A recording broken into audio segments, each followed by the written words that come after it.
Good to be with you. It is the On Friar podcast, brought to you by NBC 7. Coming to you on a Thursday afternoon, scheduled off day for the Padres. Been an eventful week. Sure to be an eventful few days at Petco Park ahead with the Dodgers in town. Very much looking forward to that, and glad to be joined by Todd Strain to discuss where things are. You and Derek did your trade deadline breakdown. I got caught up on that pod today. Lots of good insights on what the Padres accomplished on Tuesday and where they stand. You've been like even before the deadline, Todd, and we can get into this once we really get going. But you've been very optimistic, positive about where the Padres are, even before all the trades and all that. So we'll discuss that and just what's ahead of this team. Appreciate everybody for checking in, whether you are watching us live on the NBC7 YouTube page. Make sure to subscribe, hit the notification so that when we go live, you can get in on the action and get in on the chat as well. We always appreciate that. And and obviously in your podcast app, make sure to subscribe. You can also check us out on the NBC7 streaming channel as well.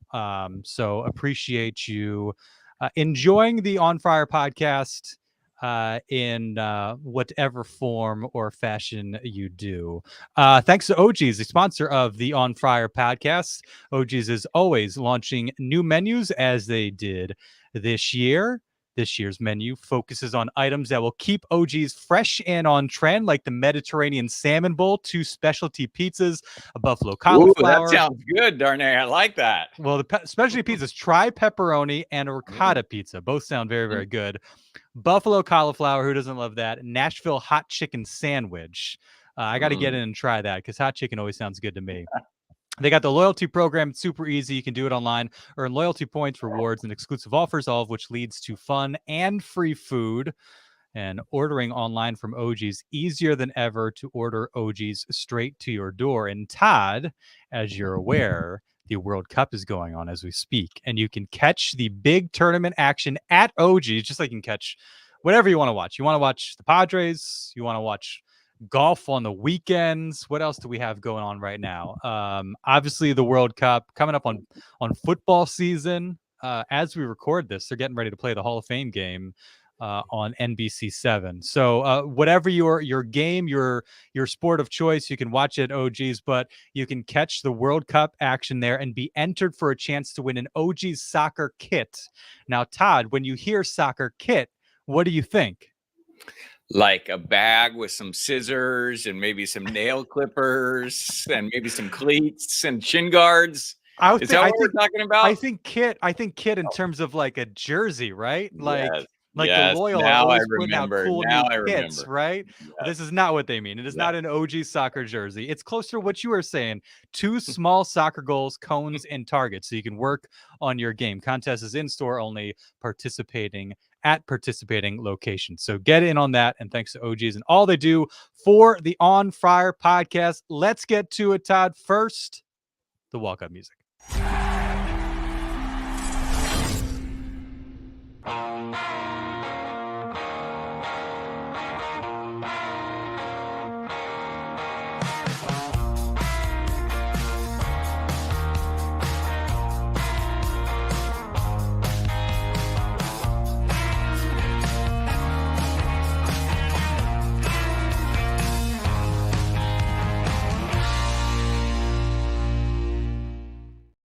Great to be with you. It is the On Friar podcast. He is Todd Strain. I am Darnay Tripp.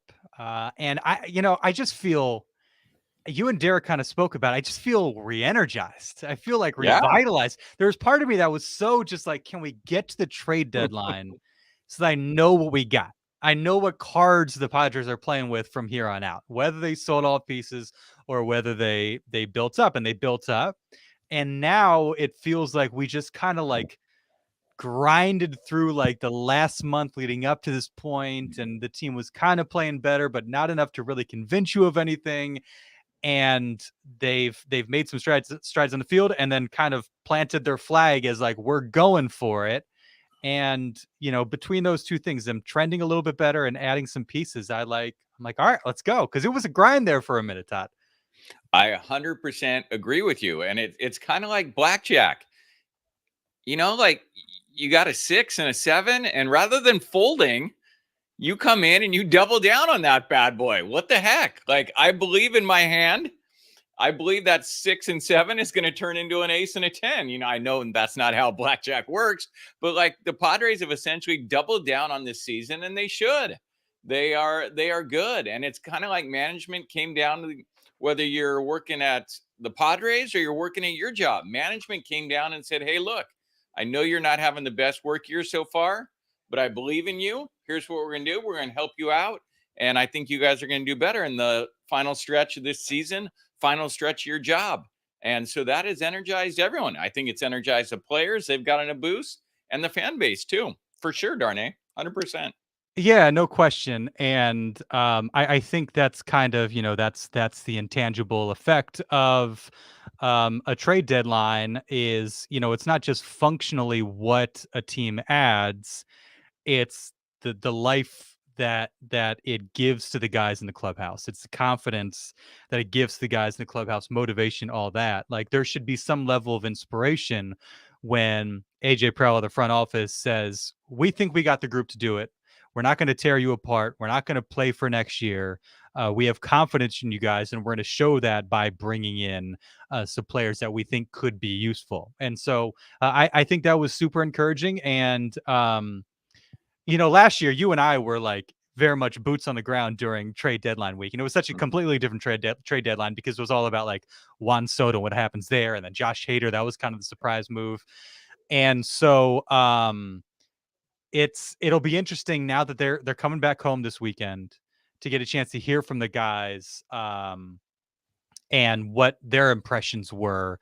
And I'm sure, the Kevin Ace's of the world and those folks have all read about it, just kind of the initial impressions. But that's something I'm looking forward to, is getting a chance to hear from those guys a little bit more over the coming days about, what they think of these additions, and what it means to them to have AJ Preller and company put their faith in them the way they did by going out and building on this roster, addressing some clear weaknesses. And I think it did, it was kind of like a long shot for them to really like sell off. It would have had to have taken like a real severe slide.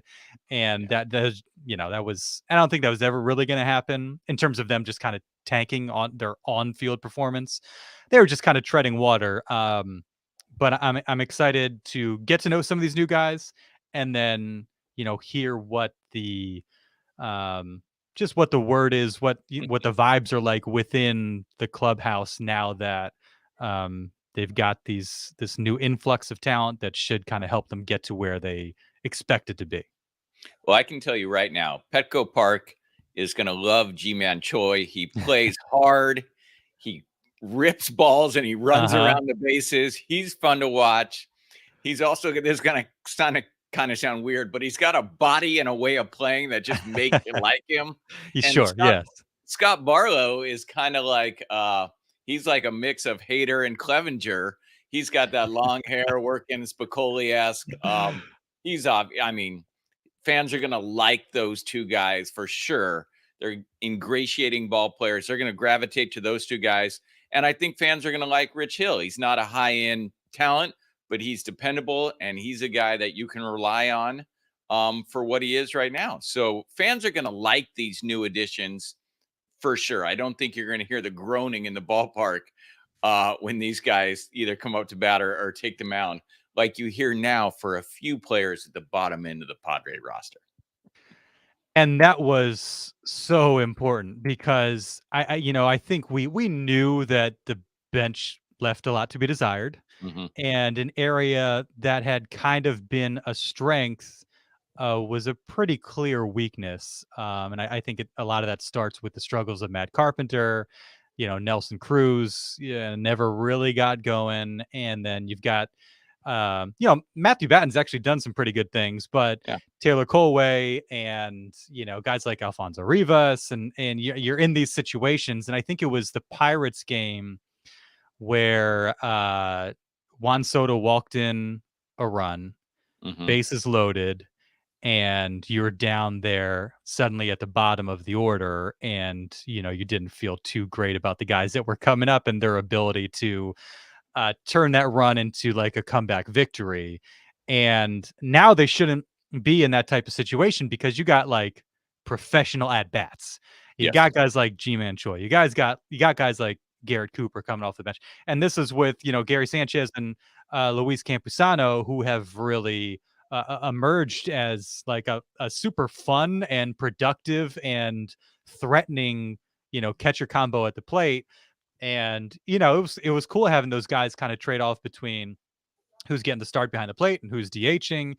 Yeah. But you probably want to have more options beyond that, especially both guys being right-handed hitters, Mixon and a lefty in G-Man Choi, he and Cooper being able to play first base, and then just kind of the opportunity to get more guys days off. But on top of that, just have like more threatening, professional, real big league at bats. And I don't think it's funny. Garrett Cooper that was a guy that I brought up last year when what were we trying to solve at first base a little over a year ago, Todd? Yeah. The Eric Hosmer conundrum. Yes. And I thought Garrett Cooper, like, hey, maybe that's a possibility. This guy was an all-star, and maybe Hosmer potentially to Miami. He gets to go home. You get a guy that could slot in there at first base. I didn't realize he's from Torrance, a Southern California guy. Look, he's not going to hit like a ton of homers. His per 162 average is 19. But a career OPS plus of 111. He had a year 127, 128. This year he's been a bit down. And then you mentioned G-Man Choi. It's like he's only played 23 or so games because of an Achilles injury. A little bit feast or famine, like just barreling balls up, like good exit velo, and all those numbers look really good. Higher strikeout rate, lower walk rate. Like hopefully that kind of settles itself a little bit. But guys that are going to threaten you when you're in those situations more than what the Padres have been, trotting out there of late. 100%. And the big thing for me, at least, is Choi is a left-handed bat, something the Padres were hoping to get with Matt Carpenter, but we know the struggles of Matt Carpenter, not just from a production standpoint, but also from a power standpoint. And so Choi is a left-handed bat that you can plug in at the beginning of the game, which you can use against right-handed pitchers, obviously give them the flip-flop on the DH. But then also late game, he's on your bench. That impacts and affects how the other team manages the game, who they bring in pitching wise. So it's a strategy play, and it's just a win all around. And the interesting thing is with Cooper, like you said, he's a former All-Star. I know it was kind of a shaky All-Star appearance, but he does have some real seasons of major league success. Whereas if he can rediscover that in San Diego, I mean, for what they gave up to get him in that deal is pretty nice. Yeah. Yeah, and I kind of I think that was one of the later ones that came across. Yes. And I think a bit of a surprise, but I kind of like them adding more than they maybe needed to. Because I feel like we've always been like, whoa, where does this guy fit? And is there a room for him? And this and that. But it almost feels a bit like the Dodgers always seem to have more guys than they really need. And it's always like when they had AJ Pollock. I feel like AJ Pollock always, tortured the Padres, and guys like Chris Taylor and obviously two really good catchers, and then they got all the star guys, and it feels like they had all these kind of like utility type pieces that can play in different spots, but then really threaten you at the bottom of the order. And it's like, okay, this guy might not necessarily play day in and day out, but when he does, he's going to do good things for you. And so I kind of like them, like, where is Garrett Cooper going to fit? Like, how often are we going to see him? How often are we going to see, like, probably less, I would think, than G-Man Choi, just because, like you said, like the lefty righty type situation. Yeah. But I like having a little bit more than you need, obviously, in the event of injury, getting guys rest situationally, that sort of thing. Not getting scared away by like, is there a spot for him? Are there day-to-day reps for him. Just like, let's get him on a winning roster. I mean, the Marlins are Yeah. in the playoff Yeah. race as well, but like, let's get him with this team that's got a lot of energy and got a lot of expectations. And these seem like veteran dudes that are happy to kind of take on whatever role. And if not, it's not like you're making a long-term investment.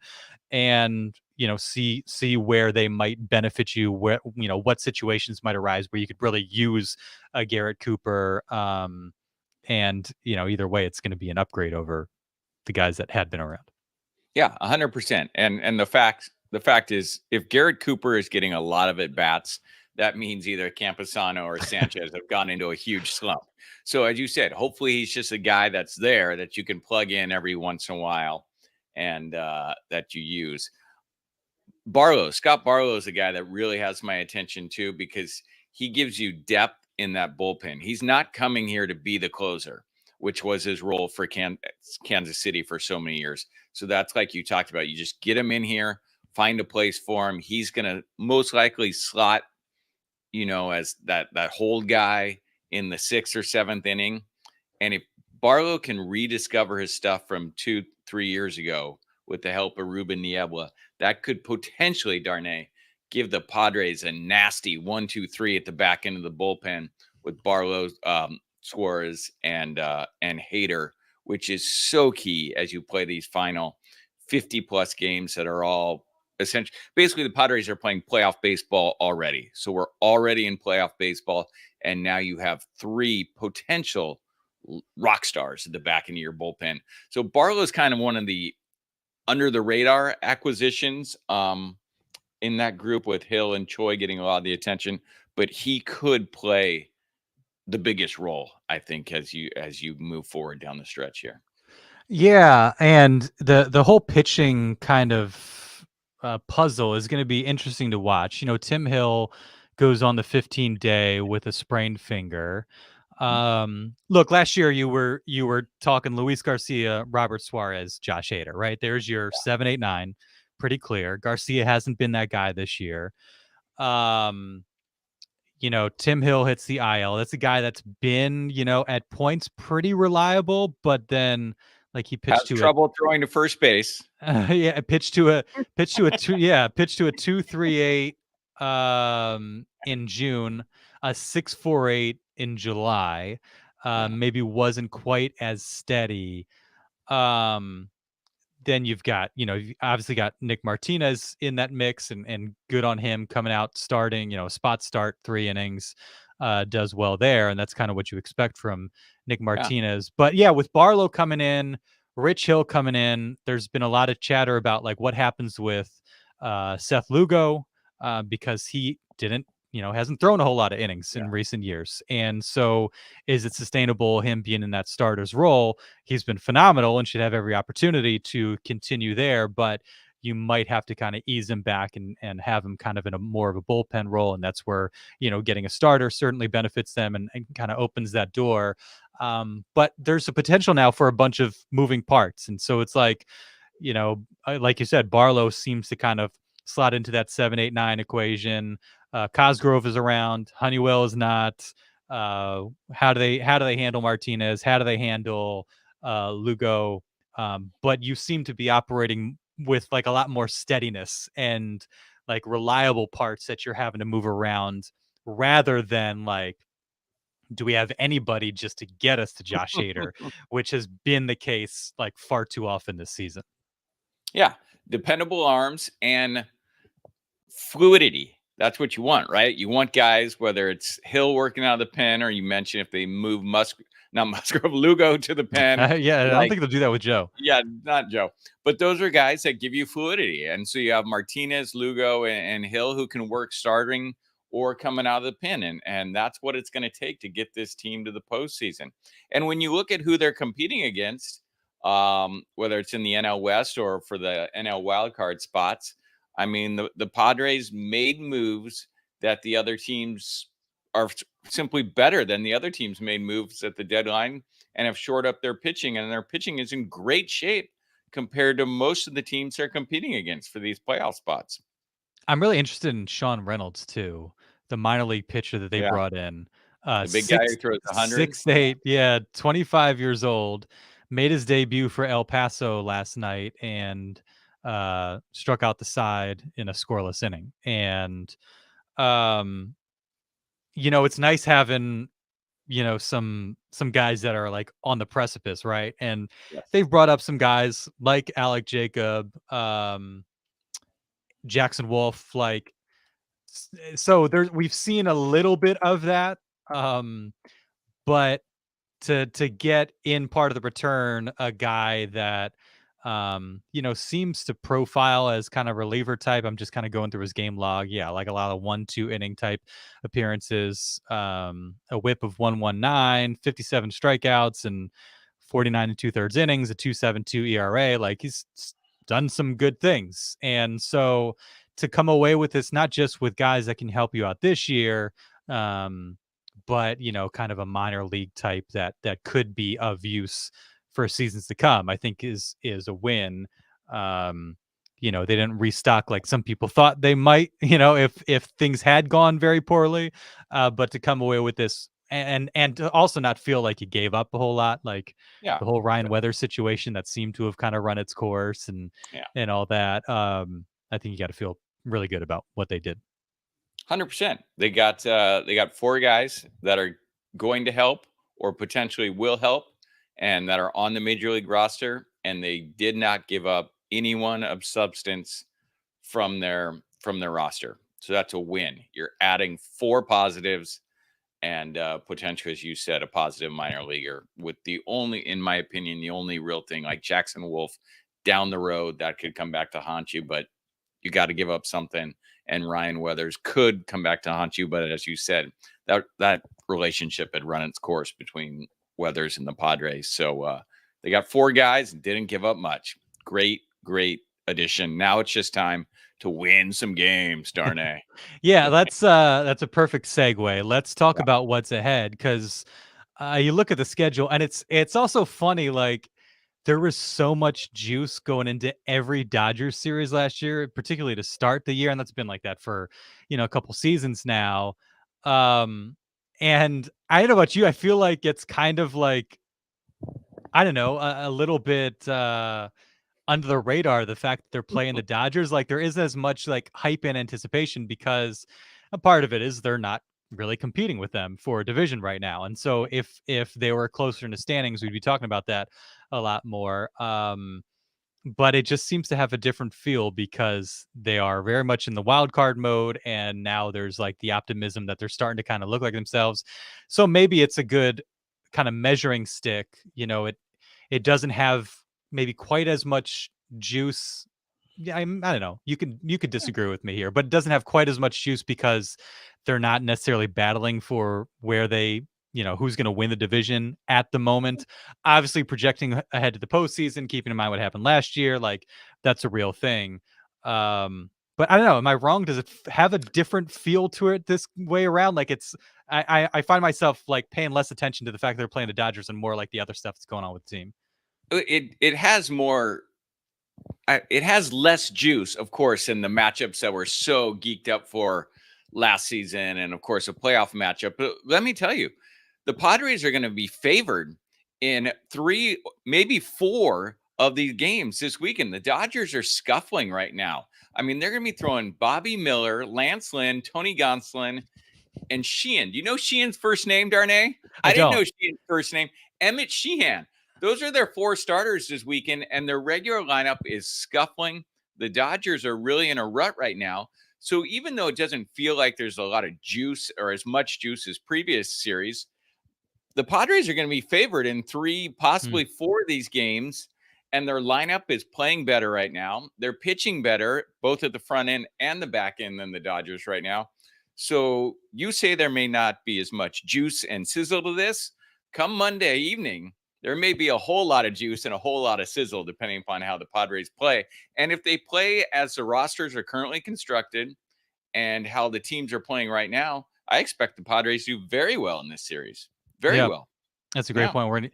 Looks like we're going to get Rich Hill against Lance Lynn on Sunday. Who knew? So the 2 deadline acquisitions squaring up on Sunday Night Baseball, ESPN. So no, you're right. You're right. I mean, Darvish, Snell, Hill, Lugo, Yeah. Musgrove getting pushed back with that shoulder, and hopefully we'll hear more on him this weekend. And I heard AJ Preller on with Darren Smith, and it sounded like Joe is, typical Joe fashion, pushing to be able to throw, Yeah. but they're pumping the brakes on him, and we'll see where that goes. But no, and I didn't, I didn't mean to suggest that like the Dodgers it would be heavily favored or anything like that. No. It just seems like kind of the focus is on like, and obviously got to win these games, for the wild card picture, but less about like Padres Dodgers as it is just Yes. kind of like, can this team continue to trend in the right direction? But you've got that series, which is, go ahead. I was just going to say on that, I think not only have the Padres as players kind of reclassified how they handled series against the Dodgers after they were handled by them multiple times in the regular season. And I think Musgrove has talked about, we need to make it so every regular season series against these guys is not like Mount Rushmore, the biggest thing ever. We need to tone it down. And I think, quite frankly, Padre Nation, Padre fans, and people of San Diego have also kind of toned down how they view and judge and react to these regular season series against the Dodgers because of how they've gone in the past. So, and the Dodgers straight up had their number before last year in the postseason, and then the playoffs are what matters, and we saw what happened. And so you can kind of throw all that out. The fact is, though, they need to handle business just to kind of stay in it the way they have, and they've finally made up some ground as we record. 4 out. It's crazy if things had gone differently Monday, you're looking at what, 3 games out of a wild card spot, here in early August, and how good would you feel at that point? But just looking at the schedule, obviously you have the Dodgers series, 2 against Seattle, then 4 games against Arizona in a 10-game stretch. And as we sit here, Arizona 2.5 up. And this is a team that was like 6 up on them not long ago. And you look at that series where, like, I don't know if you can necessarily flip it, but you can actually make up some ground. Like, no, if they're where they're at, over the course of the 10 days, you could flip it. Like, that's a team that you could potentially bury. And so you've got that followed immediately by 3 against Miami, and the Marlins are 3.5 up on the Padres. Then you got the Cardinals. Then you have 4 at home against the Giants, who are now pretty solid in the wild card. They're 6.5 up, and I think there's 7 total against the Giants. So chances are that's a playoff team. You just got to get one of the 3 spots. And so if you don't knock them off, not necessarily the end of the world, but a chance to kind of do some damage and bring them back to the pack a little bit. 3 against Philly. Philly's 5 up currently on the Padres. You got Houston. And so that's like, obviously September is going to be crucial. You got another series against the Giants, but I feel like the next month is like, it's almost like moving day, right? In golf. Yeah. It's like Sunday is Sunday, right? Yeah. But in order to get to Sunday and be on the first page of the leaderboard and have, to have them showing you shot after shot after shot the course of Sunday, like you got to go out there and fire a 68 on Sunday, or if you're out of it a little bit, post a 64. Suddenly you're in the mix, and then people are talking about you. You're a real factor. You have a chance to win. And so, September, I feel like that's Sunday. We're now on Saturday. It is moving day. They've already started to do that. They're a few holes into what could be like around a 62, but they got to keep that up, and they have a chance to kind of really gain some ground directly against a bunch of these teams. And if they do that, you could position yourself really well for Sunday, and then feel like you're really, really in it. 100%. Their next 12 series, 11 of those series are against teams currently in the playoff chase. Next 34 games, 31 of those 34 are against teams in the playoff chase. So you're playing your competition. So you're looking to pick up a game most of the next 12 series. I mean, you're going head to head against teams that are battling. So this is a huge stretch. And this is what you want as a player. I mean, you want to be in the mix, late season, late August baseball, playing games that matter. They control their own fate. Manny Machado has said they've been unlucky. He said he doesn't like the word disappointing or whatever, but they have been disappointing. Don't use desperate. Don't use desperate. Don't use urgency. Not with. Not- This is the thing I've learned about Manny is, and I've actually learned this about other people covering them. Yeah. Certain people are wired in such a way, coaches, players, where don't tell them how they think or how they feel. And that's a quick way to get yourself in trouble. This is a little like journalism reporting lesson for the youngsters out there. Be careful how much you project how you feel on other people, because that's a quick way to get them to kind of snap back at you. And Manny's done that. He's not afraid to do that. And I could tell you of other people in my career are not afraid to do that. And so one thing you learn is like, okay, how do I frame this question or this statement where I'm not making it out to or assuming how they feel, how I know how they feel, anything like that, because you could get yourself in trouble doing that. So just a little aside there. Exactly. Whereas Manny prefers unlucky, most people would say disappointing or porous. But we digress. But yeah, so they have a chance. Manny and the rest of the guys in that clubhouse have a chance to flip the script in these games. I mean, you beat the Mariners, you beat the D-backs, you beat the Giants, you beat the Phillies. Those are your competition. So it's all in front of them. And as to use your analogy, it is a great chance for them to move up those wild card standings and make this season special, when for most of the first part of this season, it didn't look like special at all. No doubt, no doubt. If you are watching the YouTube live, get in on the chat. We're kind of new still, relatively new to the YouTube live thing, Todd. Haven't really gotten the chat popping off yet the way I would like to. So if you're there, you're listening in, fire off your Padres takes. Let us know what you think about what they did at the deadline, where this team stands, their playoff chances, all that. We'll make sure to include them on the pod. So hit us up in the chat. And again, appreciate everybody watching live or watching on the NBC San Diego streaming channel or listening in your podcast app. Todd, you've been pretty positive, and you're not always like what is it, Padre pessimism. Padre pessimism. You're sometimes guilty of the Padre pessimism. Yes. And even before the deadline, you're like, they're good. What had you convinced that this team buying was the right thing to do, selling would be premature, and that this race is gettable? Well, first off, you look at the talent. It's top end talent, whether it's at the rotation. You have three great pitchers, Darvish, Snell, Musgrove, that are having good years. Your lineup, most of your star players are having very good seasons. Few of them not so hot. Eventually, that's going to even out. So I'm bullish on the lineup, bullish on the starting pitching. Also bullish on baseball's postseason is easy to get into now. It didn't used to be the case. You can scuffle for most of the major league season, and as long as you're close and within striking distance, like the Padres were, I never felt like they were buried. The teams in front of them that we've been talking a lot about, Marlins don't scare me, D-backs.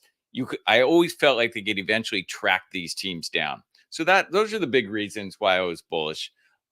Just because of it's different now. It's different than it used to be. And also,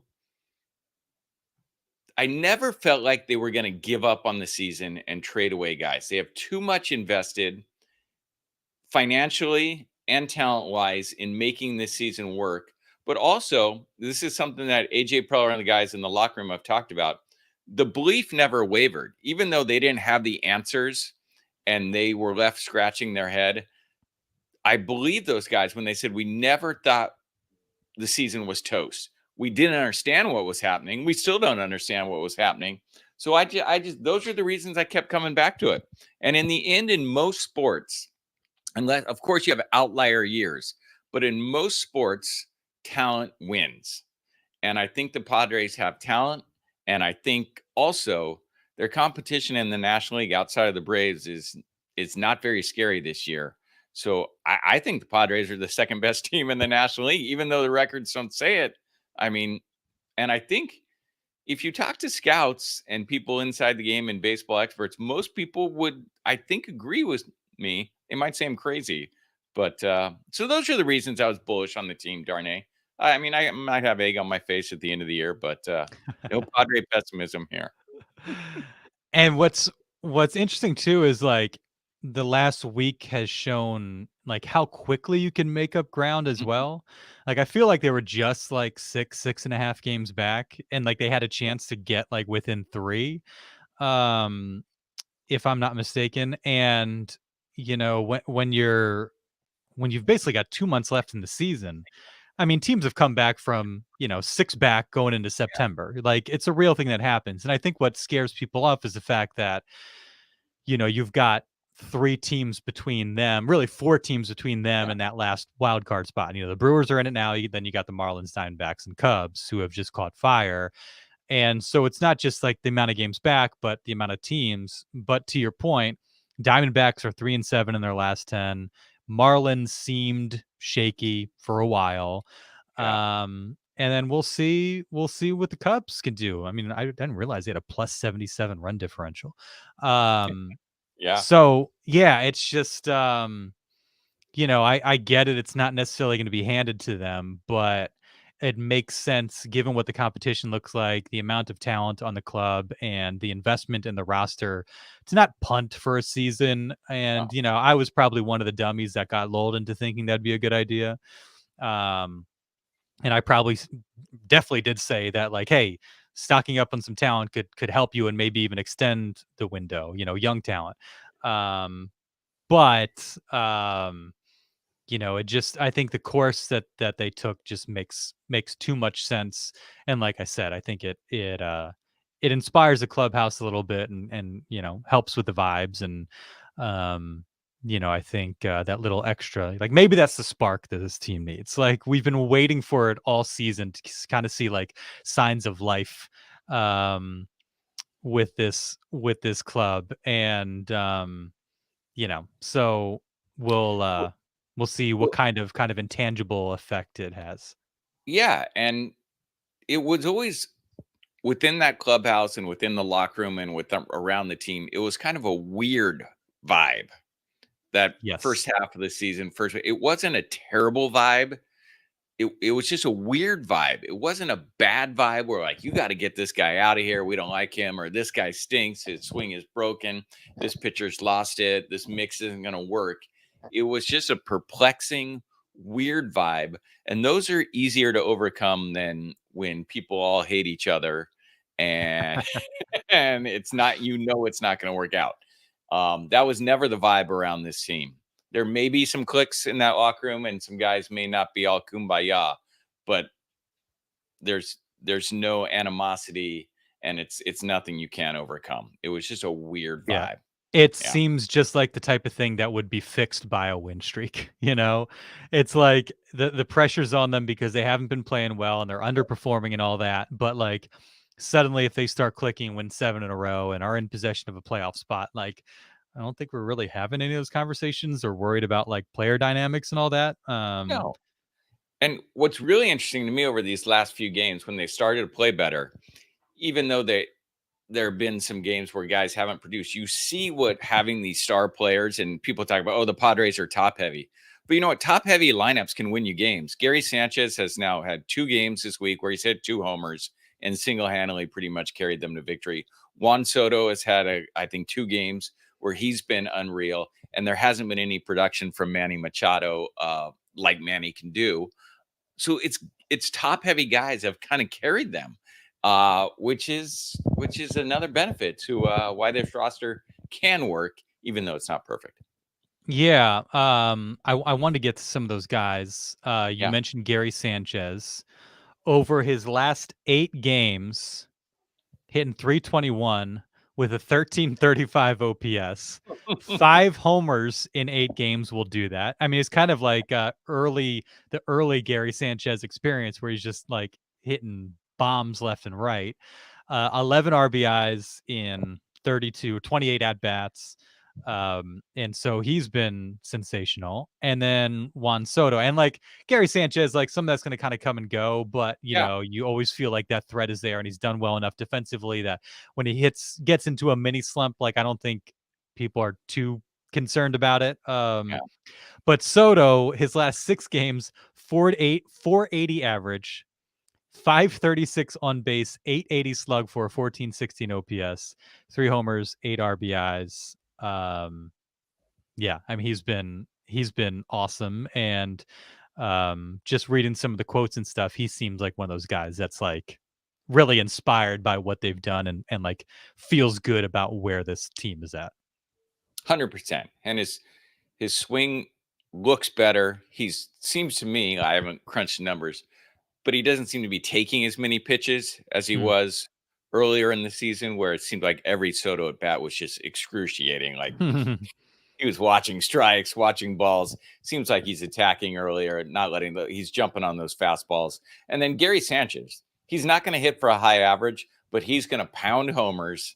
And compare that Padre catcher position to what it was previously in the season, where they just weren't getting anything offensively. They're getting a negative at that position game after game. And now you have Gary Sanchez, who is crushing homers and is a real threat in that lineup and can swing a game with one swing. Huge difference.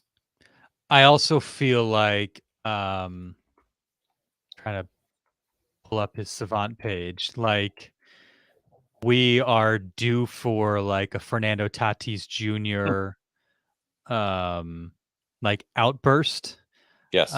Because it's been a slow kind of go for him for a little while. Yeah. You know, he's had stretches of the season where he looks like himself. That hasn't been the case so much this year. What did he do? 267 with the 732 OPS in July, you know, 318, 991 in June. Yeah. You know, he let's see, yeah, I mean, stretch where he hit 3 homers in 5 games, a multi-homer game. You know, but it's kind of been like mid 200s, mid high 700 OPS, which is, you know, obviously not Fernando Tatis Jr. as we know him. But then watching him in Colorado, I mean, how many rockets was he hitting? And I just, you know, it feels like, you know, if some of those start to fall for him, and the way that he seems to kind of you know, build off that momentum. Yeah. I'm pulling it up now. Yeah, I think he had one. I think was it Monday's game where he had 3 balls with an exit velo over 100, and they're all outs. I think. Yeah, well, I forgot. Yeah, he hit a homer yesterday. So you know, maybe that's the start of something. Yeah. Oh yeah, that's right. Number 100 for his career. So hopefully it's a start of something. But like 95.3 and out. Doubled at 106.9. 104.7 out, 104.5 out, 109.8 out. Yeah. You know, going back to the Rangers, 101.4 out, 103.1 out, 97.7 out, 95.6 out. You know, like the list goes on. Like he's squaring the baseball up. You know, the results just haven't quite been there. And so I you know, maybe that homer off Daniel Bard gets him going on a day where they hit a ton of them. And he's been good, but yeah. he's been above good. He's been really good, but he hasn't been Fernando Tatis good. He hasn't. And No. as you said, he hasn't had one of those sizzling stretches where he gets just loose for a couple weeks, where he's running around crashing all over the park, making this team come alive. And I agree with you. I feel like such a stretch is coming. Yeah. I mean, you know, his OPS plus was 166 and 21. It was mid 150s the prior 2 years. It's at 126 this year. You know, his OPS is 820. Career is 927. And some of that is, you know, it would be even higher if it weren't for this year. You know, his slug is down, his on base and average are down. Do we think this is like a permanent thing? No, not necessarily. I mean, he took a lot of time off. He seems to be healthy and enjoying himself. And you know, I think he's recovered from ringworm. Yeah, I think he's recovered. I think he's recovering pretty well. Careful there, Todd. I know. Don't get yourself in trouble. Yeah. But you expect that that full Fernando Tatis Jr. experience to emerge at some point, and this might be what it is this year, and maybe another like a full off season gets him back to where he is like I think it's like a 157 WRC plus type guy. Compared to now where he's a few points off that. Phenomenal in right field and always a threat, in so many different facets of the game. But not kind of peak level Fernando Tatis Yeah. Jr., at least for the time being. Yeah. And you mentioned phenomenal in right field. I think there were some questions heading into this season. How quickly would he adjust? Well, he's answered all those questions. He's one of the best right fielders in baseball. He's exciting out there. And anyone who sits in the right field section area of Petco Park, I mean, that has just turned into the spot to be, whether even on the road as Tatis entertains the visiting fans. I mean, you see a dynamic athlete on the field making exciting plays, just awesome athletic plays in right field. So that brings some sizzle. And then his personality and some interaction with the fans is just special. It's not something you get normally in baseball with players interacting with the crowd like they would in the NBA or something like that. So it's just cool. It's cool that he's in right field because he may have wanted to stay at shortstop, but there was no fan interaction. He moves to right field. That's a whole nother element of likability and a little buzz that baseball can use, which is super cool. Yeah, no doubt. And like trying to think like how many Gold Glove winners could the Padres have? Tatis leads all right fielders in outs above average according to Baseball Savant.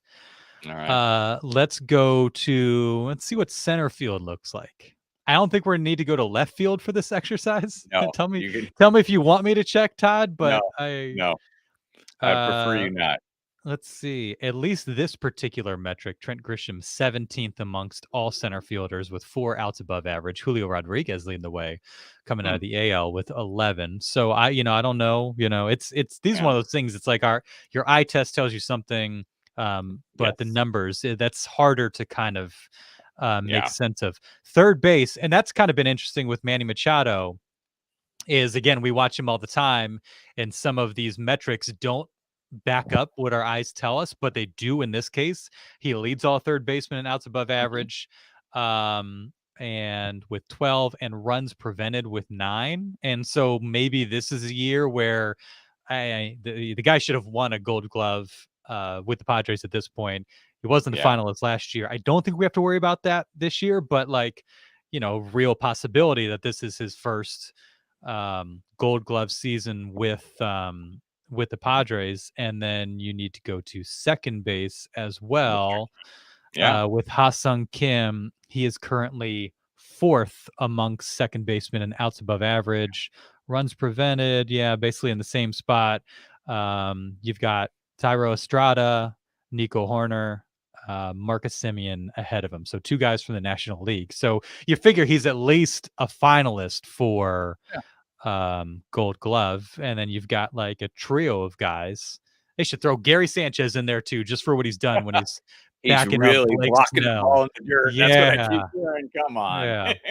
So any final thoughts before we wrap this thing up in the next minute and a half? If we could just get Mud touched on this on the broadcast, but I have noticed it ever since he got here. If we could just get Ha-Sung Kim like a strap to keep his helmet on. I mean, he hits the ball and he takes one step and it falls off. Like, what is going on? Like, what? I don't get it. Like, put your helmet on a little tight, get a smaller size. Maybe it's for show, but big picture, just this is going to be an awesome stretch run of the season. Petco Park is sold out, whatever it is, 40 of 47 games or 43 of 47 lately.